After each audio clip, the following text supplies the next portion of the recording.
And I came here to go to jail because I came here to express my love for the precious and priceless young black brothers and sisters who've been kept in hell for too long.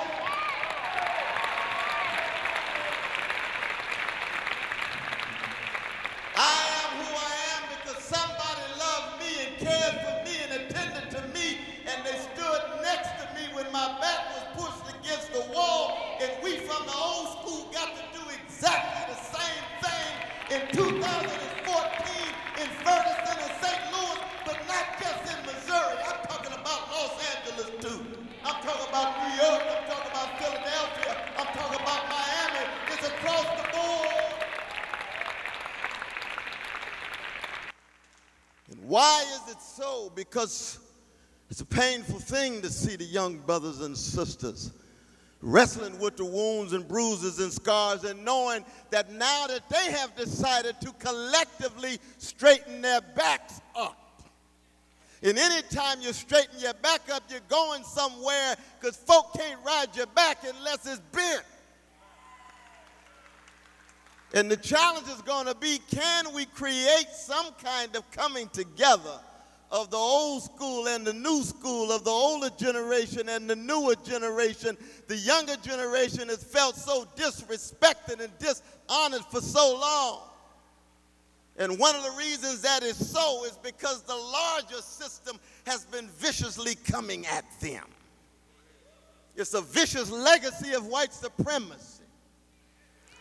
And that vicious legacy of white supremacy tries to convince them that black history is a curse, that black freedom is a pipe dream, and black hope is a joke, and they don't have a way out.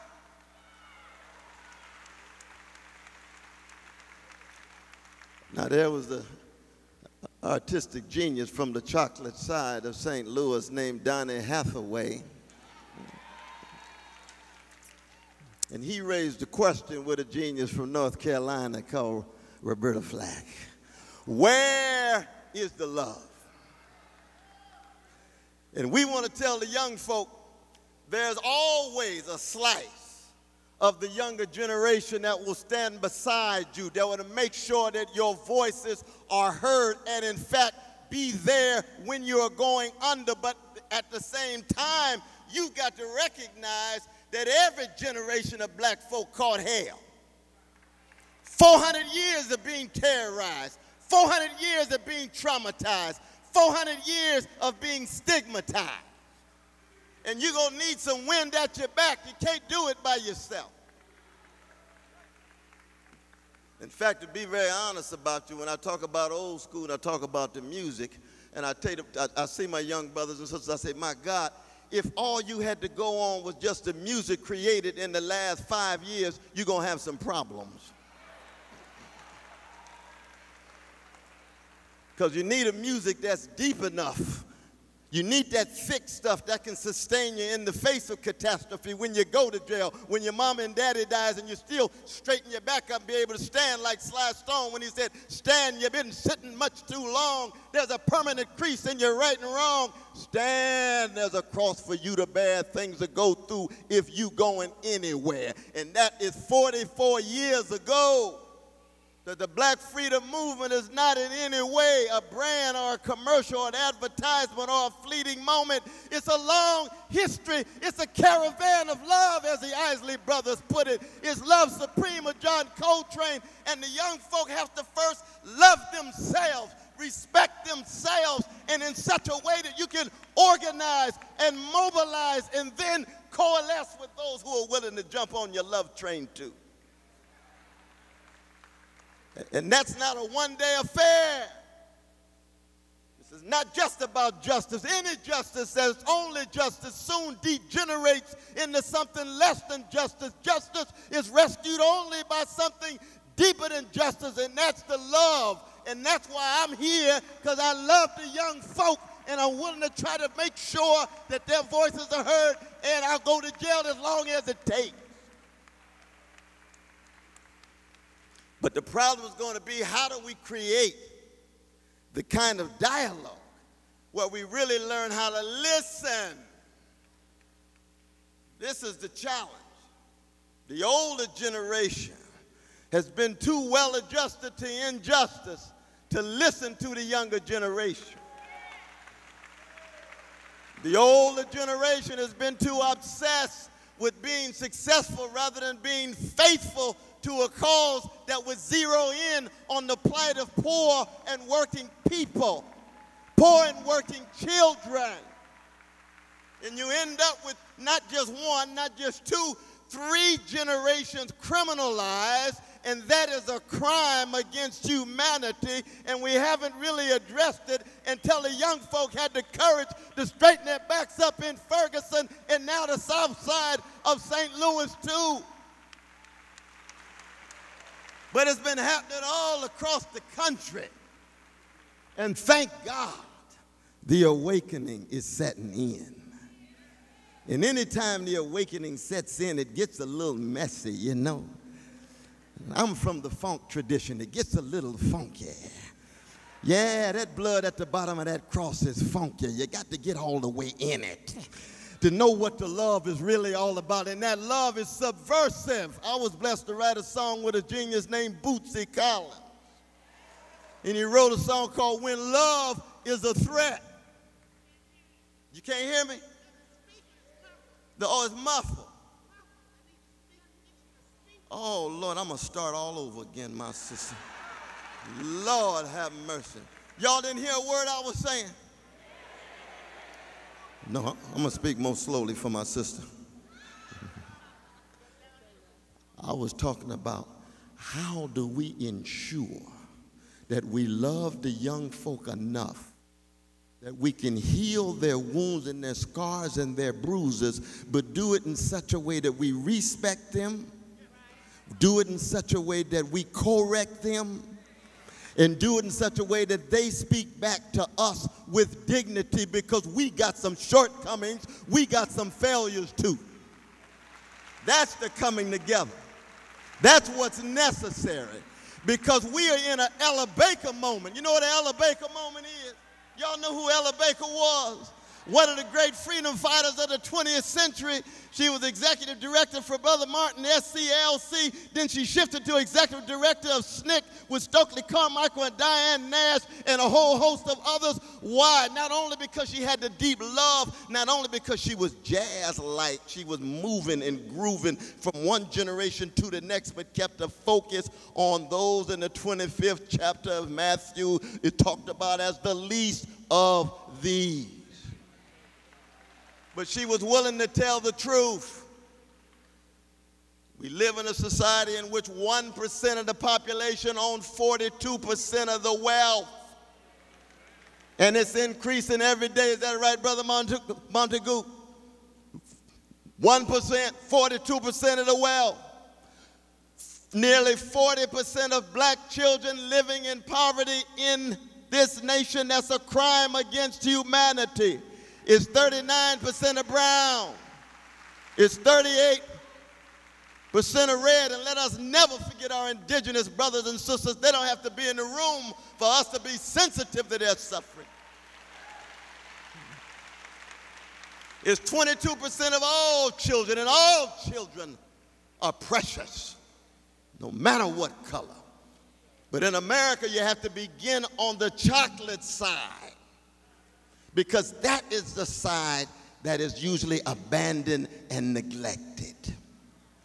And I think what our young people are also upset about is that they understand that too many of our black middle class brothers and sisters have been re-niggerized. They've been re-niggerized. All you got to do is give them big position, give them some status, give them a little money, but they walk around, they still scared, they still intimidated, they don't want to tell the truth about the situation, and they act as if somehow Precious Jamal and Precious Letitia is not as precious in the eyes of God as some upper middle class child. That's not the best of the black freedom struggle. That's not the best of the black prophetic tradition. We've always began by looking through the lens of those who are catching the most hell. The most hell. And Ferguson now, St. Louis now, is presenting this challenge in a magnificent way. That's why when your last set of black leaders came through, it looked like a media circus, because the disconnect was so deep, and you didn't allow the precious young people to be center stage.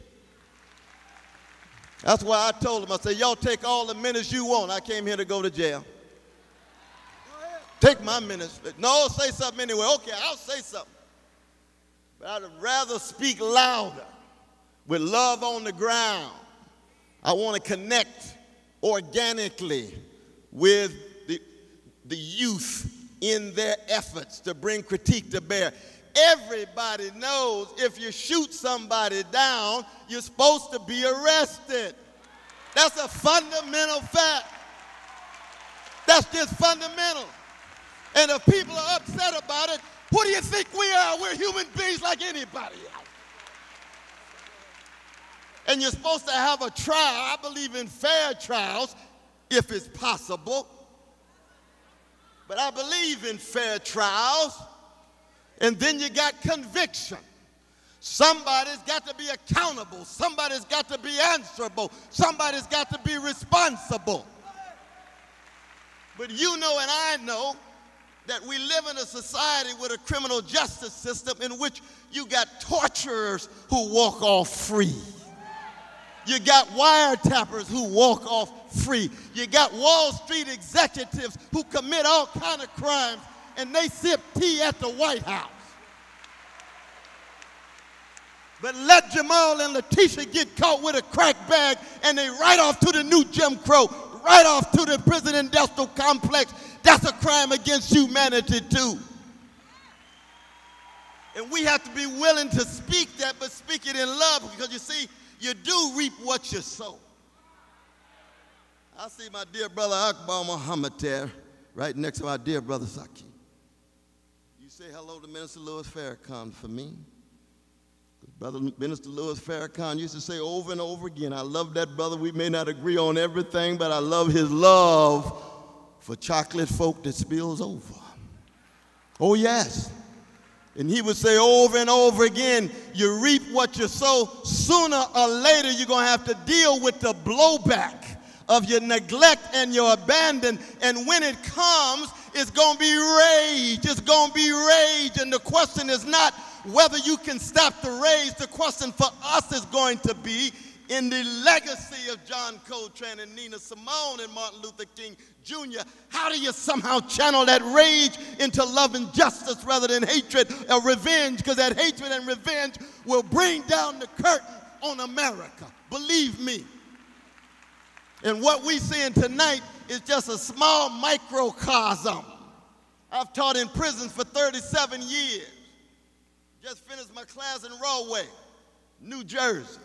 And I see the shift in the young folk, the coarsening of conscience and the hardening of hearts, because there's not enough love, there's not enough attention, there's not enough concern. They go to schools and have to have their souls murdered every day.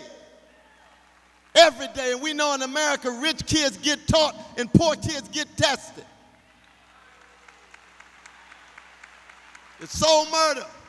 We know the schools don't have any arts programs. We wonder why they can't play instruments like Lakeside and the Ohio Players or Watts 103rd Street Rhythm Band. They don't have any instruments. They can't play the instruments. And even some of the hard-working artists, and I love the young folk, but some of them can't sing in tune and still make money. That's all right. I got a whole lot of them who can sing in tune. But the question is, will the music, will the religious faith of the churches and the mosques and temples be enough to channel that rage into the legacy of a love and justice rather than a hatred and revenge? We are at that point right now. It is an open question. We don't know. And all I want to do at the moment is say, young folk, I may strike you as old school, but in the name of my grandmama and granddaddy, in the name of Shiloh Baptist Church and my pastor Willie P. Cook, in the name of my Deacon Hinton, I'm going down swinging, talking about love. I'm going to be talking about fusing with different organizations. to stop mass incarceration that me and Brother Carl Dick's talking about. Oh, yes. Talking about organization of black unity. Oh, yes. Talking about hands up. Yes. Right across the board. How do we coalesce? We're going to have to bring the labor movement in, dealing with debased labor, massive unemployment. You can't talk about young people without talking about not enough jobs with a living wage. All of these things, we're in the early stages of it. And we also are going to talk about being very candid about our analysis of domination and any forms of losing sight of the humanity of others. We've got to be able to bring powerful critique on a vicious Israeli occupation of Palestinian brothers and sisters. But you have to do it in such a way that you don't allow for any anti-Jewish hatred or anti-Jewish sentiment. It's a moral and spiritual issue. Occupation is wrong no matter who's occupied. Keep it on a moral and a spiritual issue. I see my dear sister Medea. She knows what I'm talking about. And why is that so? That is so precisely because young folk, as you continue to fight, you're going to have to always take the higher moral and spiritual ground. You don't want to be gangsters like the folk who are gangsterizing you. You don't want to be criminal the way you've been criminalized. And that is something you got to take with you or you lose the best of your tradition. That's all I got to say, y'all. Thank you so very much. Let us be with the young folk. Hope to see all of y'all tomorrow. Let's fill up the jails. Let's fill up the jails in Ferguson and St. Louis.